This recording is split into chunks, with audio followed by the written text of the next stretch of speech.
Hi friends, my name is Valerie Green. I own Valerie Poppy Design and I work with tons of interior designers and clients in and around the Twin Cities area. I'm based out of beautiful sunny New Ridgeland, Wisconsin. And guys, I cannot wait to show you how to absolutely transform this headboard. I'm so excited.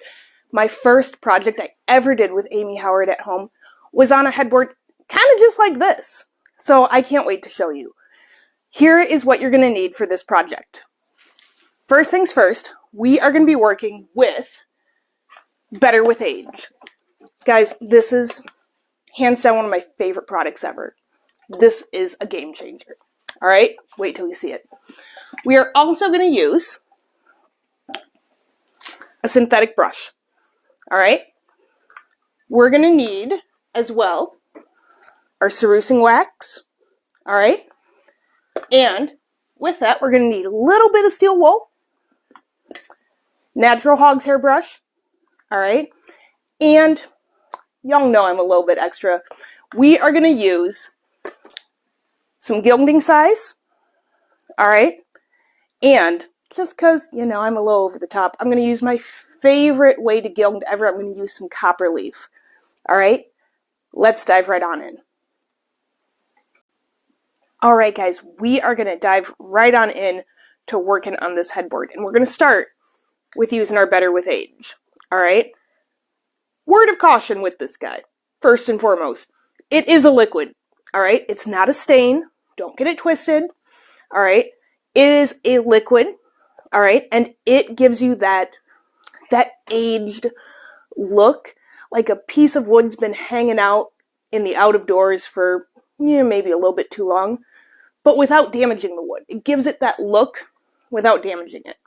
And what I love about the Better with Age is that depending on what type of wood you're using, you're going to get a different result every time. It's like magic, right? So this guy, this beautiful headboard I got here, all right, first of all, pick this out of, I'm not joking, this was in an actual snowbank, like in an actual snowdrift. And I thought to myself, I can do something with that. I don't know what, but I can do something with that. And I stripped it down and I realized, oh, this is oak. I can work with oak. I know what I can do with oak. Because when I hit it with this Better with Age, guys, it partner turns it black, which is, oh, so fantastic. All right. And the reason I know that is because I did a little test bit on the back. I am not an expert on wood. My name is not Jean Howard, okay? I do not know my wood one from the other, okay? But what I do know are test areas, and I know how different woods react with the Better with Age. So when I hit it with this Better with Age, I was able to see like, oh, this is oak. So let me show you what I'm talking about. We're going to use our synthetic bristle brush here, and I'm just dipping it in a couple of times just to get it saturated. All right, and it might not look like a whole lot at first, but trust me, it is going to be something real cool. All right, I'm going to start just up here, and as I'm going along, you'll notice it's already working its magic. And that's all we're going to do, guys. We're just going to go along and brush this on and watch. Like, look at that. Look at that. It's, like I said, partner turning black. Now, a thing to note here. Y'all might have noticed as I was going along and working on this piece and giving you the list of things we need. You know, one might say ingredients. You might have noticed, well, Val, you didn't say nothing about clean slate. I thought that was like your Amex card. You didn't start a project without clean slate. That is true. You would be correct. However, this is different. Because I have stripped this already down to the raw wood, I don't have to worry about surfactants and other waxes that might have been used on this piece. So I didn't have to worry about using Clean Slate. All right? It's the trade-off I get when it comes to stripping furniture. Because I'm going to be honest with you guys, stripping furniture is like my least favorite thing to do in the decorative arts world.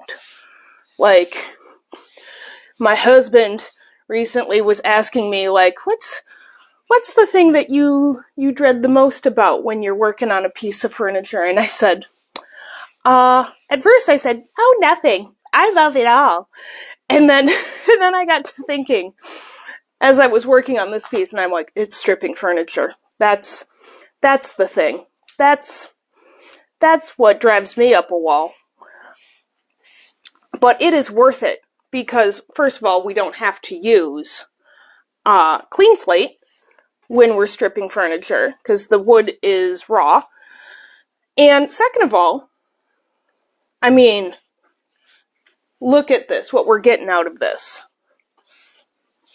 Isn't this just night and day? I'm going to stand back here for a second just to show you how it all looks when it's all said and done. I got a little drip there, but I think it'll come out in the wash. We'll find out. One thing that we have to make sure we're really, really careful on when we're laying this down is because it is a liquid, we sometimes get runs and drips, and we just want to be really careful about that.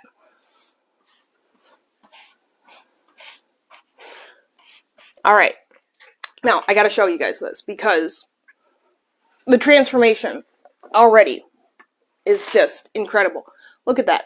Look at what I just laid down. It hasn't even dried yet, and it's going to get darker as it dries, believe me. And then look at that. The difference between the two. It's incredible. All right. So, we are going to keep on trucking. As I say. Nobody really says that but me. All right. So, let's get on with this side of it. And the nice thing about Better with Age is it goes pretty quick when you're working on it. Like, we have a joke in my family when we bought this house. You get into so many home improvement projects and you watch like 1 or 2 YouTube videos and you think to yourself, that seems easy enough. Yes, I can do that in a weekend. Thank you, Bob Vila. Like, absolutely. Why not? And then you get into it and you realize, oh, Mr. Bob Vila, he lied to me. Like, this is not a weekend project. Like, so there's a joke in my family about simple weekend projects that we like to talk about. But this really is a simple weekend project. Like, look at me. Would I lie to you? I wouldn't. No, I'm not a liar. This is absolutely a simple weekend project. Believe me. As someone who has fallen victim to the simple weekend project trap, I can safely assure you that this is in fact a simple weekend project.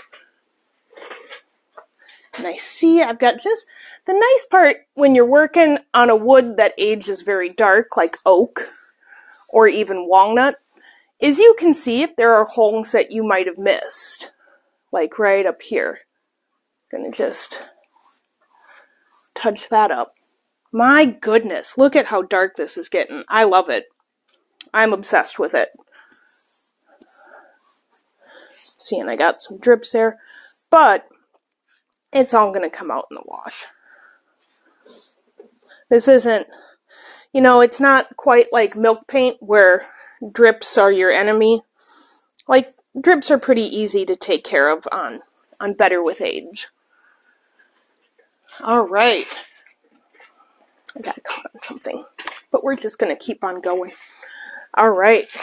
Going down here, just really quickly. Now we're going to look at this.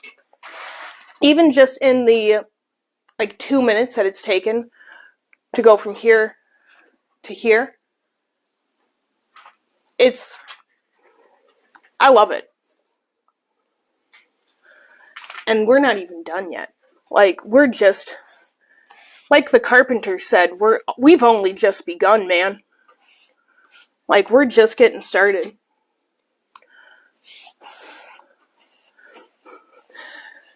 Ah, the Carpenters. I believe that was my parents' wedding song.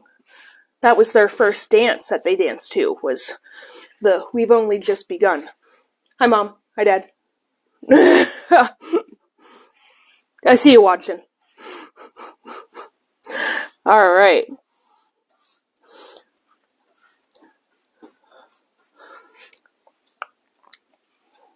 So, almost done with this. Just making sure I get every little nook and cranny and crevice coated. Just because we want to make sure if you miss something, especially with one that age is pretty dark, you can tell if you've done screwed up. But it's also nice to know that the Better with Age is a very forgiving medium. Like, we're gonna be okay here, guys.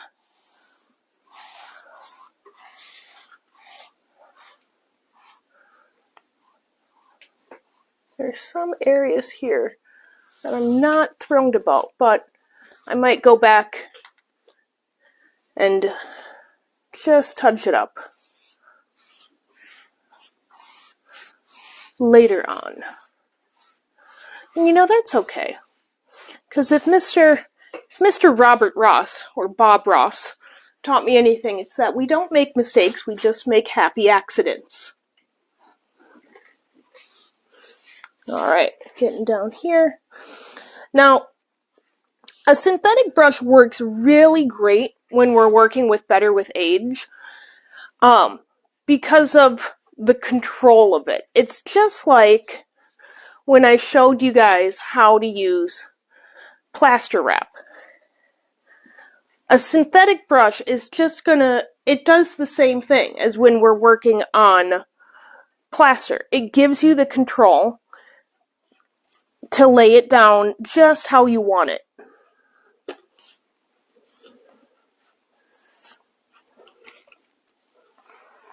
Alright. So, look at how dark that is. Look at that. Remarkable. Alright. Now I'm going to get this top piece and then I'm going to let it all dry and I'm going to meet you back here when it's all said and done. And that's what you guys can do too. Think of it like that. Like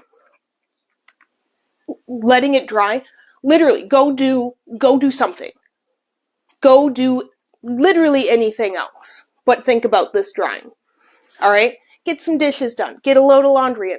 Go for a walk. Watch an episode of The Golden Girls. You do you. Chase your bliss. Okay? But let it dry completely. Alright? So I'm going to get this top part done. I'm going to let it dry. And I'm going to meet you right back here when it's all said and done. Alright. Hi guys. We're back. This is all dry. And we're going to move on to the next step. Now, first of all, I'm over here because I got a little carried away.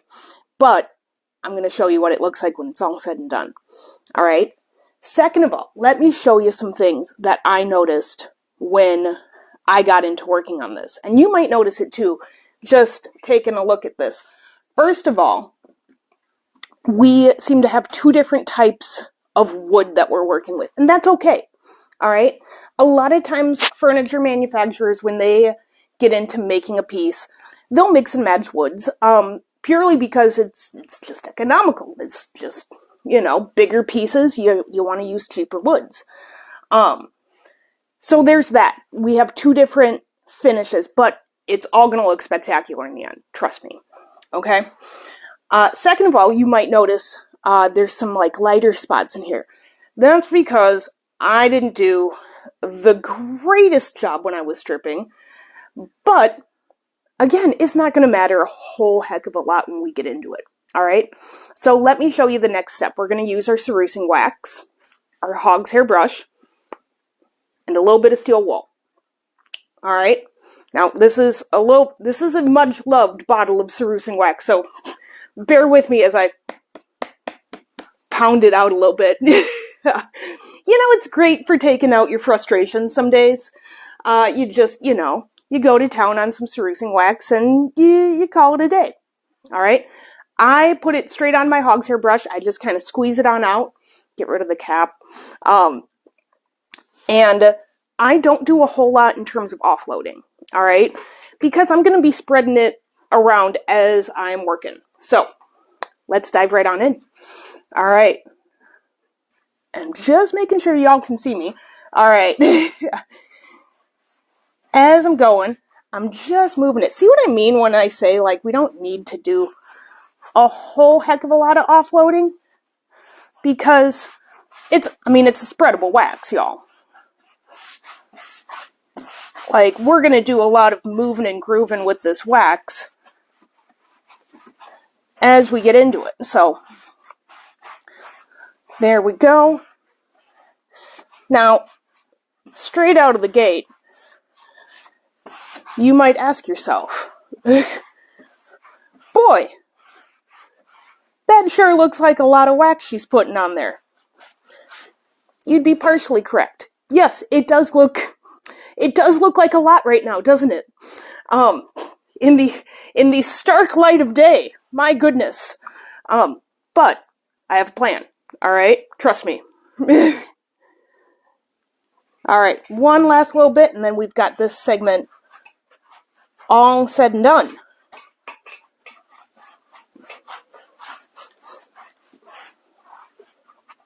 Getting in the corners. Always make sure you get those corners really well. There we go. I'm just kind of pushing it on up in the corners. And then one last little brush over it, and I think we're good. All right. So, I'm going to set this aside for now, just because I want to show you what the next step is, and then I'm going to show you kind of what it looks like when it's all said and done. All right. So, we're going to take our steel wool. I'm just going to... I just shook that out right into my mouth. That's great. Real good job, Val. All right. So we're going to take our steel wool and we are going to basically brush away any excess because we're going to showcase this gorgeous wood grain. Some people will say that you want to wait a certain amount of time before moving on to this step. Personally, I find it to be a matter of taste, like what you're comfortable with. I like to dive right in with this step with the steel wool because I think the more it sets on there, the hazier it's going to look.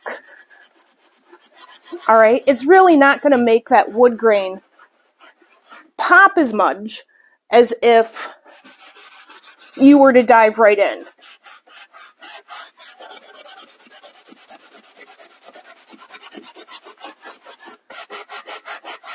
So what we started off with seemed like a lot. Look at that. We're showcasing the wood grain versus what we did down here. All right? We've got a stark difference between that. And it looks spectacular. So we're going to keep on moving until we get everything cleared off and that wood grain really comes through.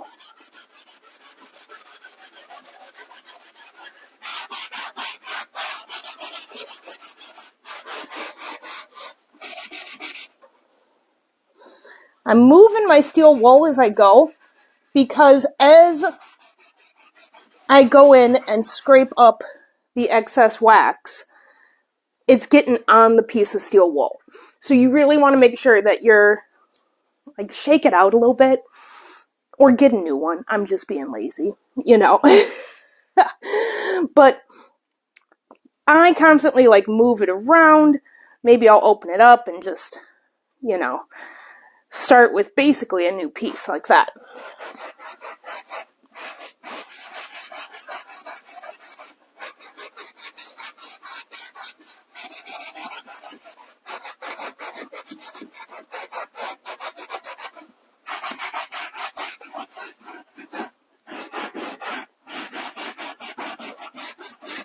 All right, there we go. I am feeling really good about where this is at. Here's one final buff. And there we go. Here we are. Let me move this back a little bit. And check it out. So now we've got this and our middle piece right here. Look at the difference that we have now. This is already now sealed and protected. It's highlighting that beautiful wood grain, and it's giving you that contrast that is just show-stopping. All right? I am going to continue on working on this. I'm going to go finish up the top and the sides of this, and I will get back to you with the next step. So, sit tight, and then we're going to move on and talk all about gilding. All right? See you soon. All right, so now that we've got the Cerusing Wax on here, I wanted to take a minute to just show you how I'm going to go about gilding this. Now, keep in mind, with this piece, we don't necessarily need to gild anything. But, I mean, then again, we don't need to gild anything really ever. We just do it because it looks great, right?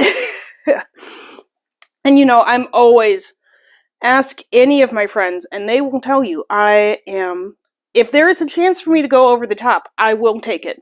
So, that being said, let me show you how we go about gilding this. So we're going to need our gilding size. I've already got this opened up.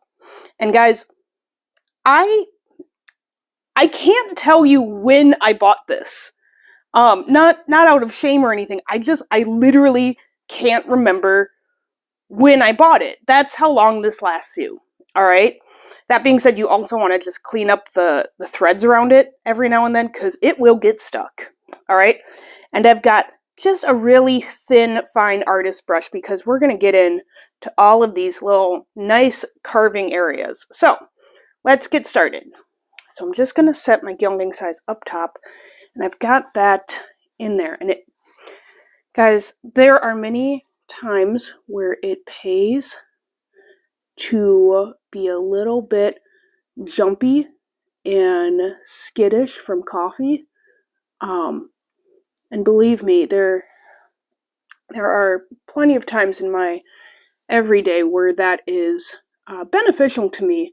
However, this is not the time. Like, this is like, do this, like, when you've hit your stride, you're feeling confident, you've got a steady hand, all of that good stuff. Because you really need a steady hand in all stages of gilding.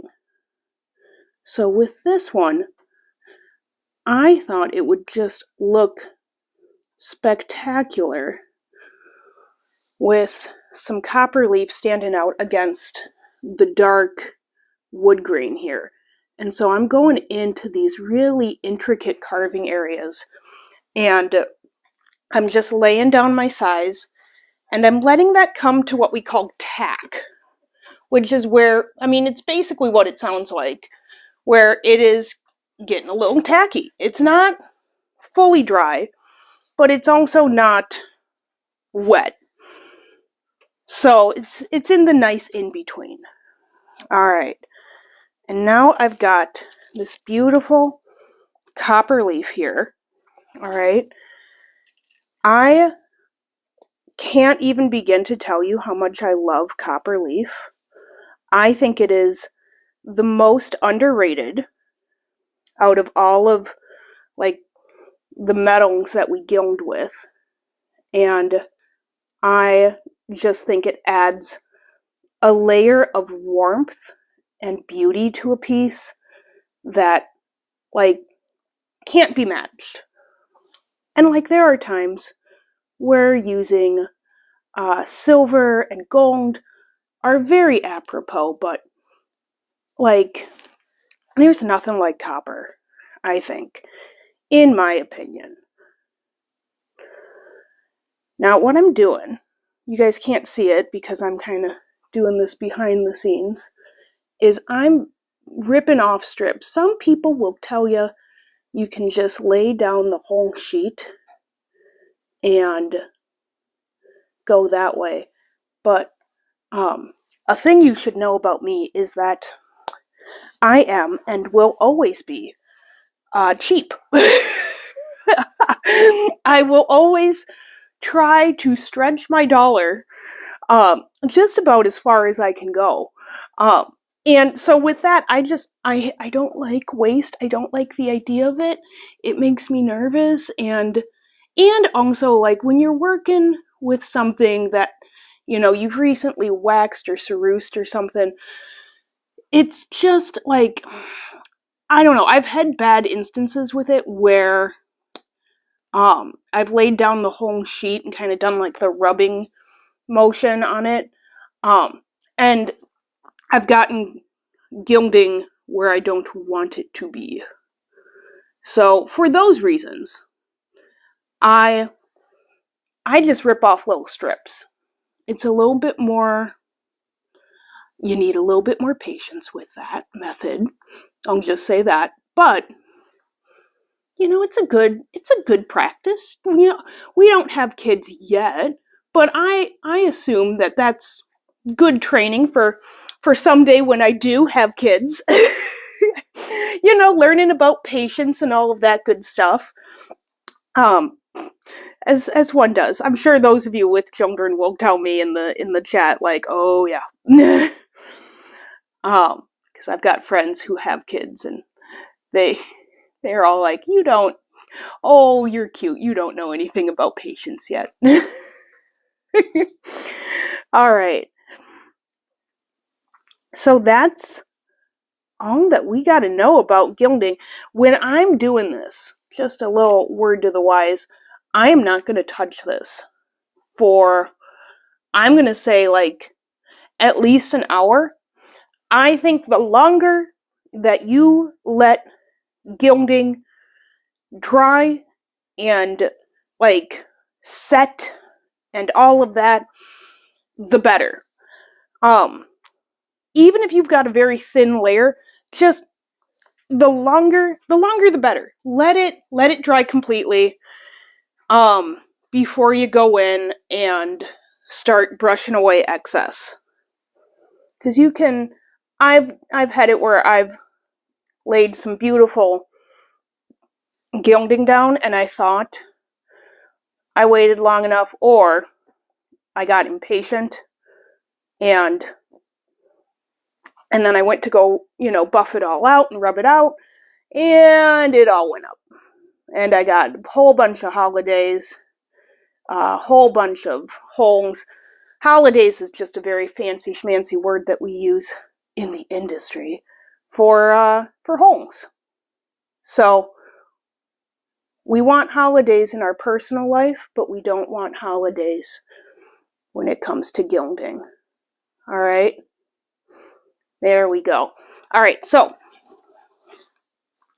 gotta put this somewhere. There we go. Trying to find a spot for my oh gosh, words, Val, for my brush. There we go. Trying to find a spot for my brush. All right. Now sometimes too, again, see also, I am cheap. Oh, there, I just took some up with me. But every now and then I can go and kind of, if I feel like there was too much gilding or too much copper leaf on there, I can go back and kind of just rip some up and then relay it back down, just some excess. All right. Now I'm also going to get the leaves on here. There are some nice carved leaves, but I'm going to go back and do that after I lift up and brush off all of the excess here. another thing to remember when we are gilding a piece is we want to speak in soft, soothing tones. No, I'm just kidding. But for real, we do not want to upset the beautiful leaf that we're just laying on down. But no, you want to make sure that your hands are super dry. All right? If your hands are like maybe like kind of if it's humid out, or they're kind of, you got sweaty palms or something, it might not hurt to use some gloves. Or I know they make things called dry hands. I do some aerial work outside of here, so I know about the dry hands. But anyway, yeah, having hands that have moisture on it, it just I've had it before where some of the leaf has stuck to my hands, and it can be very maddening. I'll just say that. It can, another test in patience. But for all it's said and done, gilding is probably one of, I think, my favorite things to do. And it's got such a high impact that anything you add gilding to is just going to make it look spectacular. All right, last little piece of leaf that we're laying down. And now we're gonna walk away. All right, so we're gonna let this all dry. We're gonna come back. I'm gonna show you how to brush it off, and then I'm gonna do some of the leaves and show you how to do that. All right, so I will meet you back here in just a little bit. All right, friends, so I might have cut a couple of corners. Bear with me, but we're still gonna get there together. All right, so I have laid down this gorgeous veining here. All right, and then I went in and I touched up the leaves. Believe me, you did not want to see me do that. All right, suffice it to say, I may have got some size in my hair. Yeah, it was a process. But we're here now, and that's all that matters.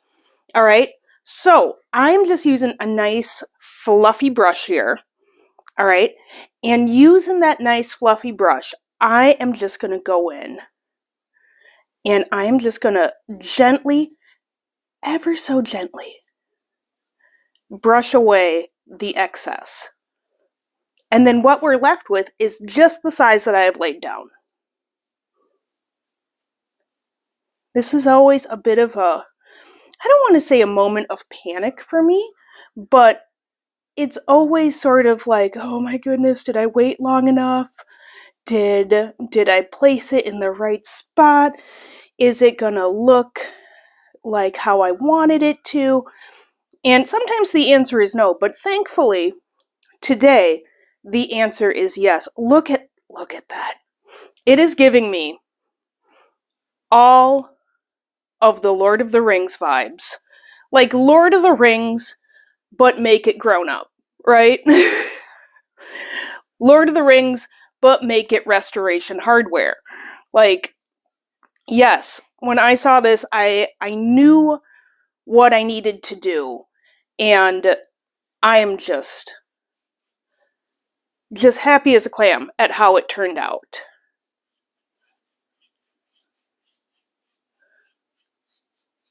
And there we go. I think we might have a little bit of holidays there, but you know, all in all, can't complain.